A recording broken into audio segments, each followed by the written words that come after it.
नमस्कार। अगला सैम हिंदी कक्षा में मैं सुनीति मिश्रा आप सबका हार्दिक स्वागत करती हूँ।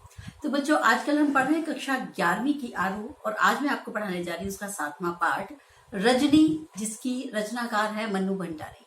मन्नू भंडारी का नाम साहित्य में बड़े ही आदर से लिया जाता है। इनकी कहानियां, इनके उपन्यास, इनकी पटकथाएं सभी कुछ बहुत ही प्रचलित है और बिल्कुल ऐसा लिखती हैं जैसे हमारे अपने अंदर के मन की बात को निकालकर सबके सामने रख देती है। तो बच्चों, जो आपके पाठ्यक्रम में है वो जो रजनी नाम की पटकथा है, ये जो पटकथा होती है ये क्या होती है कि एक स्क्रीन के लिए लिखा हुआ एक प्ले जैसा समझ लीजिए। यानी इस पे फिल्म भी बनाई जा सकती है और इसको जब भी आप स्टेज पे दर्शाते हैं तो वो बहुत अच्छा सा एक संदेश के साथ जो दर्शकों तक पहुंचने में बड़ी आसानी से एक लेखक लेखिका कामयाब रहते हैं। तो जो रजनी है, मैं आपको बताऊं कि 1985 में जो रजनी नाम का सीरियल जो दूरदर्शन था हमारा, उस पे हम लोग जब छोटे थे तो वो देखा करते थे। आज भी मैंने देखा था एक बार चेक करके, तो YouTube पर आपको रजनी नाम को जब आप टाइप करेंगे, रजनी ओल्ड सीरियल के नाम से ये सीरियल आपको, उसमें बहुत सारी कथाएं कि बिल्डर्स के खिलाफ उसने आवाज उठाई है। रजनी क्या है? एक लड़की है, औरत है जिसका पति बहुत इंटरेस्ट नहीं लेना चाहता इस सब प्रकार के समाज सुधार में, बट जो रजनी है वो किसी भी तरीके का गलत काम अगर होते देखती है तो उसको बहुत गुस्सा आ जाता है और वो उस बात की तह तक जाती है और उसका विरोध करके उस चीज को जब तक कि वो सॉल्व नहीं कर लेती, मतलब उसका समाधान निकाल नहीं लेती, गलत लोगों को सजा नहीं दिला देती, दंड नहीं दिला देती, तब तक वो चैन से नहीं बैठती। तो एक बहुत ही जागरूक नारी है, वो है रजनी। तो आप उसको एक बार मेरे कहने से जरूर देखिएगा, अगर आपको थोड़ा और अच्छे से समझ में आएगा। तो ये इसी तरीके का एक धारावाहिक समझ लीजिए। ये धारावाहिक तो इस पटकथा पर बना था, तो मैं आपको वो पटकथा अभी एक्सप्लेन करती हूँ, ठीक है। तो यहाँ पर मन्नू भंडारी द्वारा लिखित जो रजनी धारावाहिक है उसकी एक कड़ी दी जा रही है। ये नाटक 20वीं और 9वें दशक के का बहुत बहुचर्चित टीवी धारावाहिक रहा है। यह वह समय था जब हम लोग और बुनियाद जैसे सीरियल भी आ रहे थे और दूरदर्शन पे लोग इतने चाव से देखते थे कि उनको लगता था जैसे हमारे ही जीवन की कहानी है। अब ये जो रजनी है, ये बड़ी जुझारन, इंसाफ पसंद स्त्री पात्र किसी न किसी सामाजिक राजनीतिक समस्या से जूझती नजर आती है। तो आइए एक कड़ी इनकी हम पढ़ते हैं। यहाँ पर इन्होंने समस्या उठाई है शिक्षा की समस्या। तो स्थान है पहला दृश्य में लीला का घर। रजनी लीला के घर जाती है, वह उसे बाजार चलने को कहती है। लीला उसे बताती है कि अमित का आज रिजल्ट आ गया है। रजनी उसे मिठाई तैयार रखने को कहती है क्योंकि अमित बड़ा होशियार बच्चा है। अमित के लिए जो रजनी है वो आंटी बिल्कुल हीरो है, वो रजनी आंटी को बहुत प्यार करता है। तभी अमित स्कूल से आता है, उसका चेहरा उतरा हुआ है, रिपोर्ट कार्ड माँ की तरफ फेंकते हुए बोलता है कि माँ, मैंने तुमसे पहले ही कहा था मेरा गणित का ट्यूशन लगवा दो, आपने नहीं लगवाया। ट्यूशन की वजह से मेरे सिर्फ गणित में ही 72 अंक रह गए। लीला कहती है पर तूने तो सारे सवाल ठीक किए थे, तो कम से कम 95 नंबर तो मिलने ही चाहिए थे। रजनी कार्ड देखती है, दूसरे विषयों में उसके 86, 80, 88, 90 मतलब बड़े अच्छे अंक है। सबसे कम अंक केवल गणित में है। तो अमित गुस्से और दुख से कहता है कि सर बार बार मेरे को ट्यूशन की चेतावनी देते रहते थे, लेकिन जो है, और उन्होंने ये भी कहा था कि अगर तुम ट्यूशन नहीं लगा रहे तो परिणाम भुगतने को भी तैयार रहना। अब लीला कहती है ये तो अंधेर कर दिया। रजनी अमित को तसल्ली देती है कि मैं सारी बातों की जांच करूंगी। उसे पता चलता है मिस्टर पाठक उन्हें ट्यूशन पढ़ाते हैं और गणित पढ़ाते हैं और वे हर बच्चे को ये कहते थे कि तुम ट्यूशन लो। अमित ने हाफ ईयरली में 96 नंबर लिए थे। अध्यापक ने फिर से उसे ट्यूशन पढ़ाने के लिए बोला कि मेरे से ट्यूशन पढ़ने आ जाओ। अमित ने अपनी माँ पर इसका दोषारोपण किया। रजनी उसे समझाती है कि देखो, तुम्हें अध्यापक से इस बात के लिए, उसकी माँ को कहती है, लड़ाई करनी चाहिए। ये सारी बदमाशी उसकी है। रजनी अमित को कहती है वो कल उसके स्कूल आकर सर से मिलेगी। अमित डर जाता है, उन्हें रोकता है, तो रजनी उन्हें डांटती है और कहती है नहीं, मैं तुम्हारे स्कूल कल आ रही हूँ। दूसरा दृश्य है हेडमास्टर का कमरा है और रजनी हेडमास्टर से मिलने आई है। उसने अमित सक्सेना की गणित की कॉपी देखने की अनुमति मांगी। हेडमास्टर ने वार्षिक कॉपियां दिखाने की असमर्थता जताई। रजनी कहती है कि अमित ने मैथ्स में पूरा पेपर ठीक किया था, लेकिन उसे केवल 72 अंक मिले। वह देखना चाहती है कि गलती किसकी है। हेडमास्टर फिर भी कॉपी न दिखाने पर अड़ा रहता है और अमित को दोषी बताता है। रजनी कहती है कि अमित के पिछले रिजल्ट बहुत बढ़िया है, तो उसके नंबर इस बार किस बात पे काटे गए हैं, मुझे देखना ही है। हेडमास्टर नियमों की दुहाई देता है तो रजनी व्यंग करती है कि यहाँ होशियार बच्चों को भी ट्यूशन के लिए मजबूर किया जाता है। हेडमास्टर ट्यूशन व टीचर्स का जो ट्यूशन है वो कहता है देखो भाई ये तो टीचर और स्टूडेंट का आपसी मामला है, ये मैं नहीं कह सकता। रजनी उससे कहती है तो फिर आपको कुर्सी भी छोड़ देनी चाहिए यदि आप ट्यूशन के काले धंधे को नहीं रोक सकते तो। हेडमास्टर आग बबूला होकर रजनी को वहां से चले जाने को कहता है।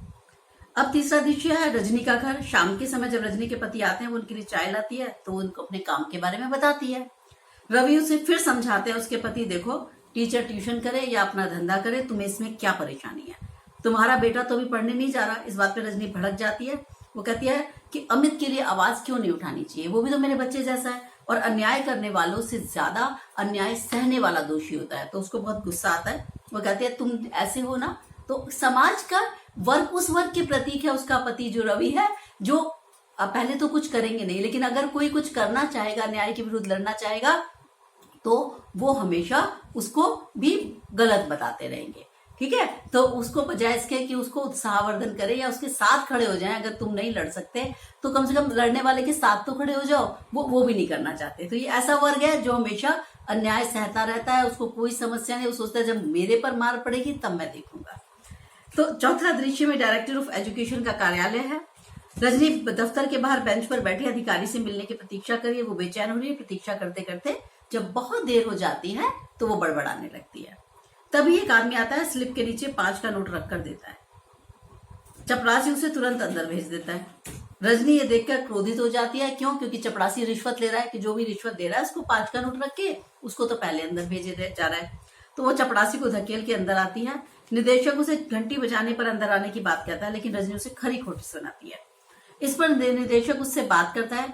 रजनी प्राइवेट स्कूलों और बोर्ड के आपसी संबंधों के बारे में जानकारी इकट्ठी कर रही है। निदेशक समझता है यह शायद कोई प्राइवेट रिसर्च प्रोजेक्ट पे काम कर रही है, लेकिन वो कहती है, वो बताता है कि बोर्ड मान्यता प्राप्त प्राइवेट स्कूल को 90% ग्रांट देता है। इस ग्रांट के बदले वे स्कूलों पर नियंत्रण रखते हैं, स्कूलों को उनके नियम मानने होते हैं। इस पर रजनी कहती है कि प्राइवेट स्कूलों में ट्यूशन के धंधे के बारे में आपका क्या रवैया है, ये बताइए जरा। तो वो कहते हैं कि इसमें धंधे जैसी कोई बात ही नहीं है। कमजोर बच्चों के माँ बाप उनको ट्यूशन दिलाना चाहते हैं तो वो दिलाते हैं, ये कोई मजबूरी नहीं है। इस पर रजनी उसे बताती है कि होशियार बच्चों को भी स्कूल में ट्यूशन लेने के लिए मजबूर किया जा रहा है। तो क्या आपको, और अगर ट्यूशन ना ली जाए तो उसके नंबर काट दिए जाते हैं। हेडमास्टर से कहती है जब मैंने ऐसे टीचर्स के खिलाफ एक्शन लेने के लिए कहा तो वो उन्होंने मना कर दिया। अब क्या आपको ऐसे रैकेट बंद नहीं करने चाहिए, आपको दखल अंदाजी नहीं करनी चाहिए, वो निदेशक से पूछती है। निदेशक कहता है आज तक तो कोई शिकायत नहीं आई। तो रजनी कहती है अगर शिकायत नहीं आई तो ऐसा तो नहीं है कि आप जानते नहीं है कि ये सब चल रहा है। निदेशक अपनी व्यस्तता का तर्क देता है। तो रजनी कहती है ठीक है, आपको ऐसा लगता है तो मैं आपके पास शिकायतों का ढेर लगवा देती हूँ, कल ही लीजिए। अब 5वां दृश्य, अखबार का कार्यालय। अब ये अपनी जान पहचान निकालती है। रजनी संपादक के पास जाती है। संपादक उनके कार्य की प्रशंसा करता है और कहता है कि आपने ट्यूशन के विरोध में बाकायदा एक आंदोलन खड़ा कर दिया, ये जरूरी है। रजनी जोश में कहती है आप हमारा साथ दीजिए और इसे अपने समाचार में स्थान दीजिए। इससे यह थोड़े लोगों की बात नहीं रह जाएगी, अभिभावकों को भी राहत मिलेगी और बच्चों का भविष्य भी सुधर जाएगा। संपादक रजनी की भावनाएं समझकर साथ देने का वादा करता है और सारी बातें नोट करके उसने एक समाचार भिजवाया। रजनी उसे बताती है 25 तारीख को पेरेंट्स मीटिंग की जा रही है, वो ये सूचना अखबार में जरूर दे दें तो लोगों को भी सूचना मिल जाएगी। 6वां दृश्य, बैठक स्थल है जो एक हॉल है, उसमें सारे पेरेंट्स बैठे हुए हैं। एक हॉल में पेरेंट्स की मीटिंग चल रही है, बाहर बैनर लगा हुआ है, काफी लोग आ जा रहे हैं, अंदर हॉल भरा हुआ है, प्रेस के लोग आते हैं। रजनी जोश में संबोधित कर रही है आपकी उपस्थिति से हमारी मंजिल शीघ्र मिल जाएगी। कुछ बच्चों को ट्यूशन जरूरी है, हम समझते हैं, कुछ की माएं उनको नहीं पढ़ा सकती, कुछ के पिता घर के जरूरी कामों में से बाहर गए हुए हैं या काम में मदद जरूरी नहीं समझते। टीचर्स के एक प्रतिनिधि ने बताया कि उन्हें कम वेतन मिलता है, इसलिए उन्हें ट्यूशन पढ़ाना पड़ता है। कई जगह कम वेतन देकर अधिक वेतन पर दस्तखत करा दिए जाते हैं। कोई आवाज उठाए तो उसको नौकरी से निकालने की धमकी दे दी जाती है। इस पर हमारा कहना है कि वे संगठित होकर आंदोलन चलाएं तथा अन्याय का पर्दाफाश करें। हम यह नियम बनाएं कि स्कूल का टीचर अपने स्कूल के बच्चों को ट्यूशन नहीं पढ़ा सकता।